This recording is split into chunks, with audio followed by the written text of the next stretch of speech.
ஒருநாள் ஒரு பெரியவர் தனது மிகவும் முக்கியமான கடிகாரத்தை அவரின் கொட்டகையில் தொலைத்துவிட்டார். அது அவருடைய தந்தையிடமிருந்து வந்த பரிசாக இருந்தது. அதனால் அவர் அதை கண்டுபிடிக்க வேண்டும் என்ற ஆவலுடன் அங்கும் இங்கும் தேடினார். ஆனால் எவ்வளவோ நேரம் தேடியும் அவர் அதை கண்டுபிடிக்க முடியவில்லை. இறுதியில் அவர் வெளியே விளையாடிக் கொண்டிருந்த குழந்தைகளை அழைத்து வந்து அவர்களுக்கு கடிகாரத்தைத் தேடித் தந்தால் சிறிய பரிசு கொடுப்பதாகக் கூறினார். குழந்தைகள் உற்சாகமாக ஓடி வந்து கொட்டகையின் எல்லா இடங்களிலும் தேடினார்கள்.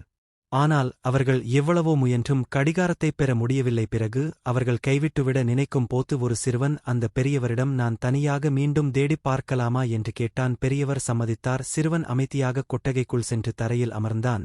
அவன் கண்களை மூடி முழுமையாக அமைதியுடன் கவனித்தான். சிறிது நேரம் கழித்து அவனுக்கு டிக் டிக் என்ற ஓசை மெதுவாக கேட்டது. அவன் அந்த ஒலியைத் தொடர்ந்து சென்று கடிகாரத்தைக் கண்டுபிடித்தான். அந்த பெரியவர் ஆச்சரியப்பட்டு, எப்படி நீ இதைப் பெர் ஹாய் என்று கேட்டார். அதற்கு சிறுவன் பதிலளித்தான், நான் அமைதியாக அமர்ந்திருந்து கவனமாகக் கேட்டேன். அப்போது கடிகாரத்தின் ஓசை என்னை அதை நோக்கி வழிநடத்தியது என்றான். இதுபோல் நாமும் மனம் அமைதியாகவும் ஒருமுகமாகவும் இருந்தால் எவ்வளவு கடினமான பிரச்சினையாக இருந்தாலும் அதற்குத் தீர்வு கண்டுபிடிக்கலாம். சில சமயங்களில் வேகத்தை தளர்த்தி நம்முள் அமைதியுடன் கவனிப்பதுதான் வாழ்க்கையின் வெற்றிக்கான வழியை கொடுக்கும்.